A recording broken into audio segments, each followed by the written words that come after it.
In Palestine, Israeli occupation forces carried out a massacre in the Al-Shifa hospital, Gaza's biggest hospital.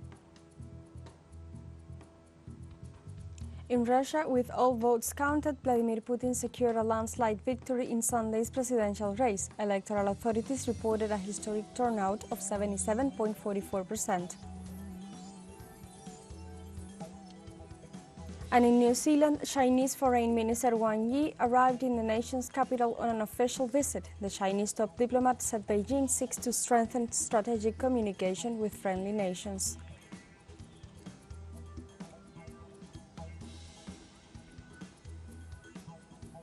Hello and welcome to From the South. I'm Alejandra Garcia from teleSUR Studios in Havana, Cuba. We begin with the news.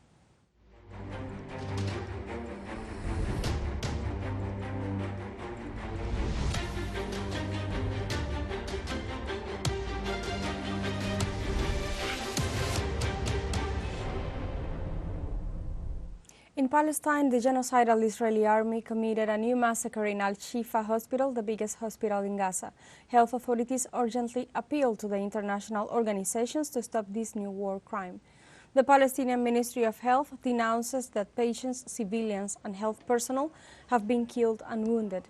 The genocidal troops also started a fire and are shooting at those who approach the windows in search for fresh air. Displaced women and children were in the affected area. Civilians and several patients are trapped inside the surgery building 8 and in the emergency reception. They also confirmed at least 80 health workers arrested, accused of belonging to Hamas. The Palestinian Resistance Forces, Hamas, separately urged the International Committee of the Red Cross and the World Health Organization to fulfill their responsibilities and protect the remaining medical facilities in Gaza.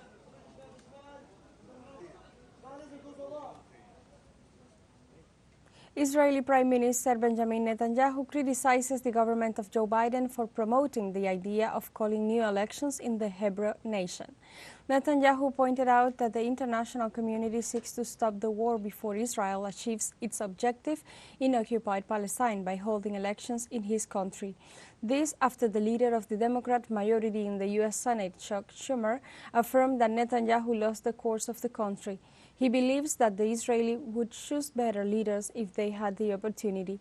In this sense, the Israeli Prime Minister condemned this action and at the same time sentenced that no international pressure will prevent his objective of genocide in Palestine.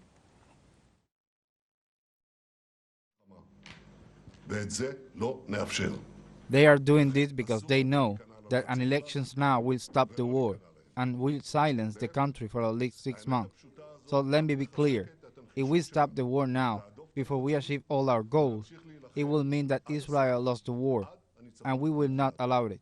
So we must not give in to these pressures, and we will not surrender. On the contrary, this simple truth will only lead us to strengthen our determination, to overcome the pressures, and continue to struggle until the end, until we achieve absolute victory. The international pressure will not stop us until we achieve all the goals of the war. Eliminate Hamas. We will do it, and in Rafah as well. In Syria, the government has condemned in the strongest terms the hostile and destructive stance of the United States, the United Kingdom, France and Germany against Damascus. The 4 Western countries, in addition to ratifying that they will not normalize relations with Syria, warned those who are preparing to do so that they could face sanctions and other kinds of illegal punishments. The Syrian government reminded them of the historical plundering that they have maintained against the people and their wealth, and the United States maintains with the plundering of large quantities of oil and cereals with the support of terrorist forces. Damascus described the Western reaction as an obsolete colonialism that seeks to prolong the crisis in Syria.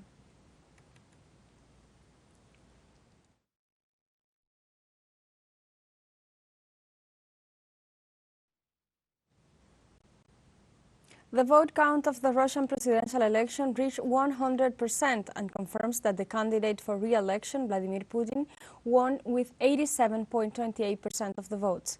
In this way, with a historic turnout of 77.44%, President Putin was re-elected for a 5th term. According to the Central Electoral Commission, the second most voted candidate was Nikolai Karitonov of the Communist Party of the Russian Federation, followed by the New People Party of Vladislav Tankov. Meanwhile, in fourth place was the party of ultranationalists led by Leonid Slutsky. After learning about the electoral body's reports, the Russian president thanked his people for their trust and renewed his commitment to make Russia a strong state.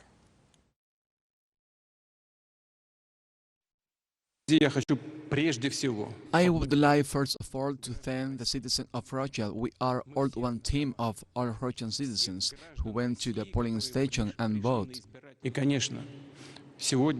And of course, today, in the condition in which we live, a special word of thanks to our soldiers, to the guys who, on the battle line, provide the country with the conditions for its development and assistance. The president of Venezuela, Nicolás Maduro, commented on Vladimir Putin's victory in the Russian presidential elections and has said that the triumph of the Russian leader is a good omen for the world. With over 87%, Putin has completely won the war against the entire collective empire of the West, in a demonstration of the values of the Russian people, which is marking the long road with the victory of President Vladimir Putin, is marking a long road of vindication of the new Russia, of the great Russia for the multipolar world, a world of balance. So our big brother Vladimir Putin has won.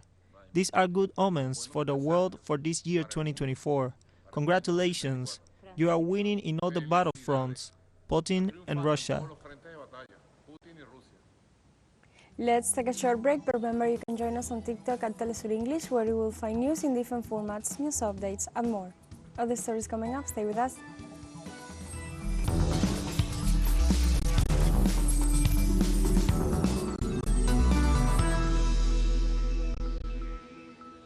Welcome back. On Monday in Venezuela, an important stage of the electoral chronogram begins. The National Electoral Council inaugurates the special day of registration and inscription, a key mission in guaranteeing the right to vote. According to the schedule approved by the highest electoral body, this process of national and international scope will last until April 16th. On that day, the National Electoral Council will cut the list of voters who will be qualified to vote next July. As from today, there are permanent areas in the country that will operate from 8:30 a.m. to 3:30 p.m. for the update. The Venezuelan electoral roll reached in the last elections a registration of 21,027,120 voters. As part of the program for Wednesday of this week, the selection of the subordinate organizations is also scheduled, and the following day the nominations of candidates will begin, a stage that will extend until the 25th of the same month.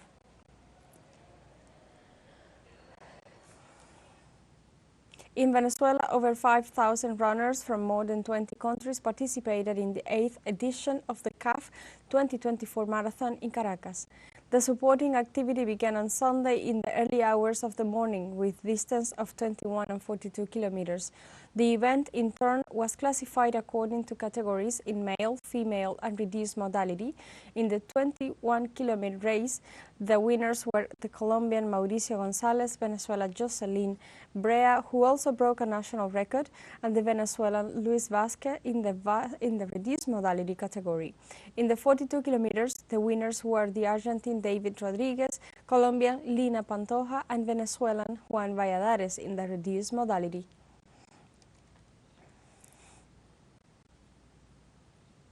In Cuba, peaceful protests took place in the province of Santiago de Cuba over long hours of power outages and lack of supplies. The government authorities of Santiago dialogued directly with the protesters.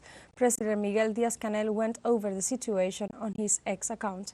The president stated, "Several people have expressed inconformity with the situation of the electric service and food distribution, a context that the enemies of the revolution are trying to take advantage of for destabilizing purposes."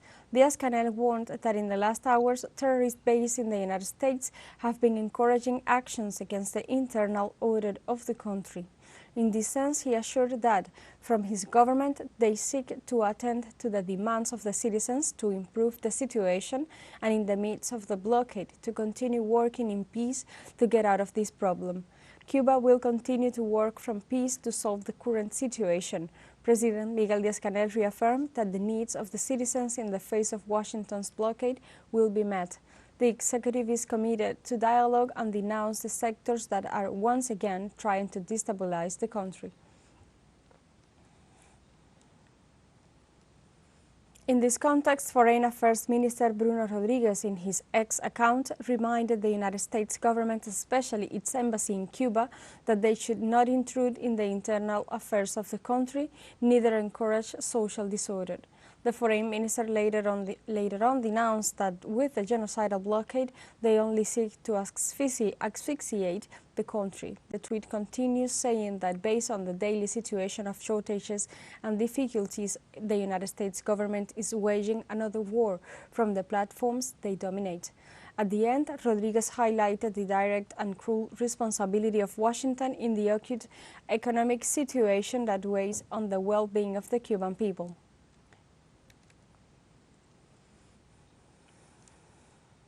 In Cuba, local news outlets explained the reasons behind the protests that took place in the province of Santiago de Cuba in the eastern region of the country.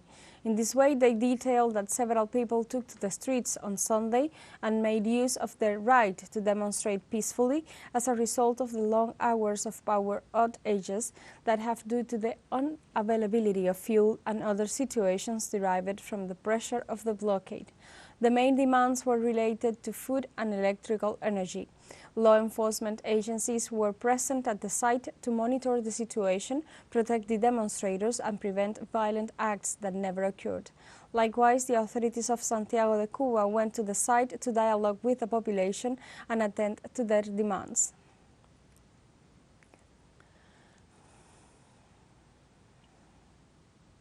The first secretary of the Provincial Committee of the party in Santiago de Cuba, Beatriz Johnson Urrutia, addressed citizens' concerns about food distribution and electric power supply in the region. We are currently in Santiago de Cuba, and we are attending to a group of dissatisfactions expressed by a group of people who gathered in front of the executive headquarters of District 3 of the Santiago de Cuba municipality. They were dissatisfied with the supply of electric energy, mainly because of the imbalance of the time blocks and in general, also with the distribution of food, focused in this case about the milk for children. Information was given to the population, and this moment we are also in a process of partial distribution of the basic food basket, and in the same way, the 3 pounds of rice of the basic basket, the 4 pounds of sugar that are agreed, and a great mobilization of the managers in order to give them answers, because it's now that we have these resources. It is important to clarify that the population of Santiago de Cuba was respectful and listened attentively. Once we were able to locate the audio, the information that was given to them from the direction of the municipality of Santiago, the distribution of milk by the director of the dairy company of Santiago de Cuba, and the explanation that we have on the supply of electric energy, because we know perfectly well the affectations that the national electroenergetic system has due to the problems that the thermoelectric power plants have and the availability of fuel. On Monday, the U.S. Charge of Affairs in Cuba, Benjamin Schiff, was summoned to the Ministry of Foreign Affairs by Deputy Minister Carlos Fernández de Cosilla, who formally conveyed to him the firm rejection of the interference and slanderous messages of the U.S. government and its embassy in Cuba regarding the internal affairs of the Cuban reality. With the delivery of the formal note of protest, Minrex reminded the U.S. diplomat of the minimum standards of decency and honesty expected of a diplomatic mission in any country and which the U.S. Embassy in Cuba is incapable of observing, while emphasizing that this diplomatic office and its personnel are obligated to behave in accordance with the norms of the Vienna Convention on Diplomatic Relations.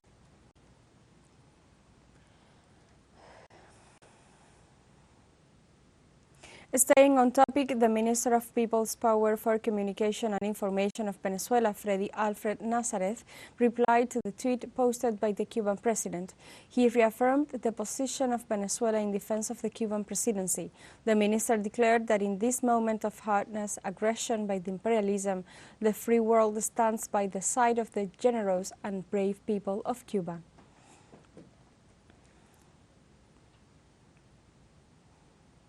The Latin American news agency Prensa Latina, based in Cuba, denounced on Saturday a cyber attack that caused the loss of its YouTube channel. The Cuban media said that the email account associated with the channel was also hacked and their access and recovery credentials were modified. According to a note published by the news agency itself, in the YouTube social network channel used by Prensa Latina, a U.S. company called MicroStrategy appears with data on the channel's opening date, views, and accumulated subscribers similar to those of Prensa Latina's television service. In its statement, the agency demands that the U.S. computer company Google investigate what happened and take the necessary measures to recover the channel.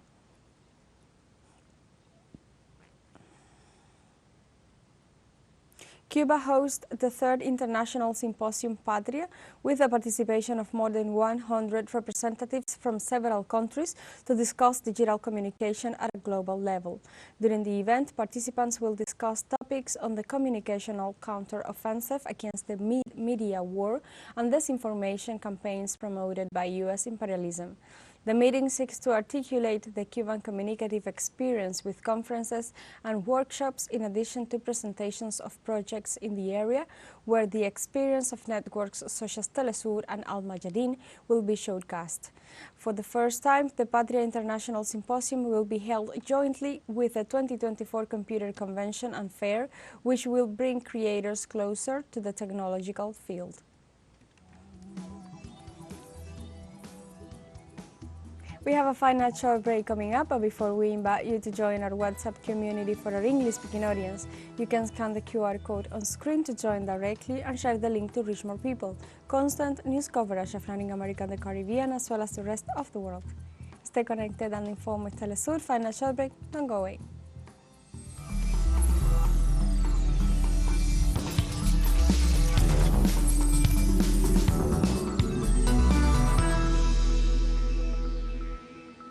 Welcome back to From the South. On Monday, China's Foreign Minister Wang Yi arrived in New Zealand. It is the first visit of a Chinese top diplomat in 7 years. This is Yi's first stop after finishing his work agenda in Wellington. He will travel to Australia. New Zealand's Minister of Foreign Affairs, Winston Peters, held a meeting with his Chinese counterpart. According to the agenda published by the Ministry of Foreign Affairs, they discussed all aspects of bilateral relations, which this year marks the first decade. Foreign Minister Wang affirmed that China wishes to strengthen strategic communication with friendly nations.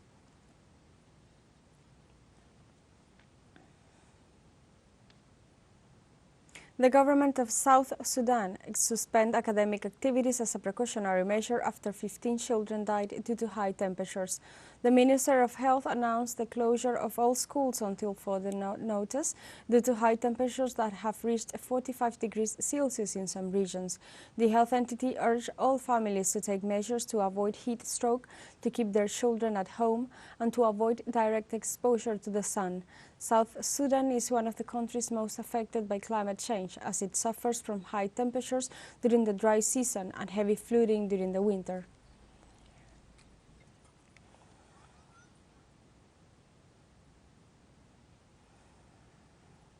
The Democratic Republic of the Congo has ratified its decision to reinstate the death penalty. They claim it is a measure to combat armed violence. that refers specifically to the military and civilians who cooperate with the M23 rebels in the eastern region of the country, who will be tried as traitors. They also focus on the so-called urban bandits. The African nation had this law under moratorium for 21 years, and soon it will be formalized with the signature of the Minister of Justice. Since 2003, under the presidency of Joseph Kabila, the suspension has been lifted. Human rights organizations expressed their indignation at the decision.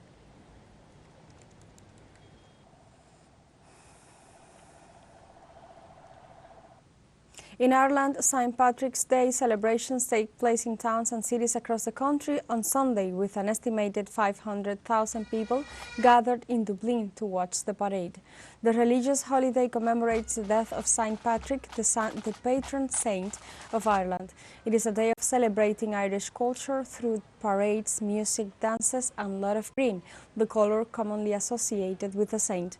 Crowds of people from home and abroad wearing shamrock-shaped sunglasses, Irish jerseys and hats were wowed by a selection of colorful floats and musical performances in what has been billed as the biggest ever national parade.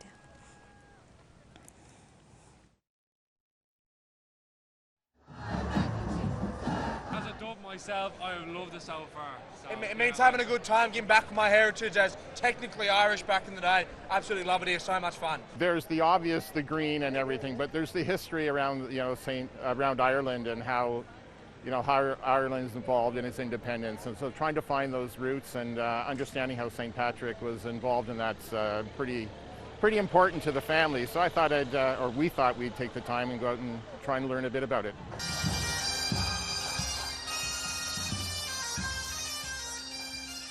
We have come to the end of this news brief, but you can find these and many other stories on our website at telesurenglish.net and join us on social media, Facebook, X, Instagram, Telegram and TikTok. For TeleSUR English, I'm Alejandra Garcia. Thank you for watching.